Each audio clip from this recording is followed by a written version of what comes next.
Matin, RFM Matin, l'émission qui réveille le Sénégal. RFM Matin, mesdames, messieurs, bonjour. Il est 6h, l'on est le lundi 10 mai 2021. Premier numéro de RFM Matin de la semaine et l'on démarre par le Flash Info. Mohamed Alimba, bonjour. Bonjour Georges. Mesdames, Messieurs, bonjour. Mort dans un accident de la circulation sur l'axe Ourossogui-Ranérou. La victime est l'épouse d'un chef d'agence d'une banque dont le véhicule s'est renversé.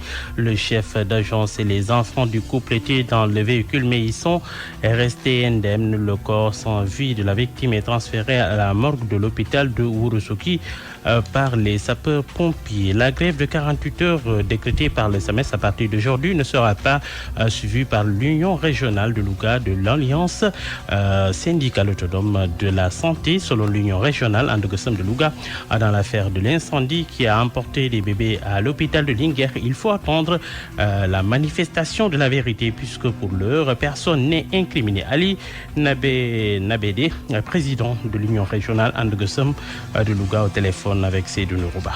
Vous savez, comme le dossier est pendant au niveau de la justice et que quand un procureur fait une enquête, cela ne veut pas dire qu'on a déjà emprisonné vraiment les incriminés. Donc je pense pas qu'il y a péril à la demeure. Donc nous pensons qu'on laisse la justice faire son travail pour le public, cela est vrai. Mais je pense qu'à l'issue de l'enquête, la justice déterminera qui sont réellement les responsables et les situés également. Donc on a jugé qu'il n'y a pas encore péril à la demeure, donc on a fait notre déclaration, on a fustigé vraiment la façon médiatique dont le ministère de la Santé s'est emparé de l'affaire, mais quand même on ne peut pas aller d'un jour à l'autre comme ça en grève si on n'a pas encore déposé un préavis de grève par rapport à ce problème. Donc on est dans un pays de droit et qu'il faut suivre vraiment les règles de ce pays d'abord. Donc je pense qu'il n'y a pas péril à la demeure, il n'y a pas de quoi pour le moment fouetter un chat, il faut attendre que la justice fasse son travail. Kaolack, cette nouvelle saisie de faux médicaments d'une valeur de plus de 1,5 milliard Keur Ayib. La saisie a été effectuée hier au poste de Keur Ayib, la troisième grande saisie effectuée par cette brigade dans l'espace de moins de mois. L'Association des pharmaciens privés du Sénégal crie son ras-le-bol et dénonce l'absence de détermination du ministère de la Santé dans la lutte contre ce trafic illicite de médicaments. Les pharmaciens étaient à Keur Ayib hier matin pour constater les produits pharmaceutiques qualifiés de dangereux, découpage administratif dans le département de Rufisque.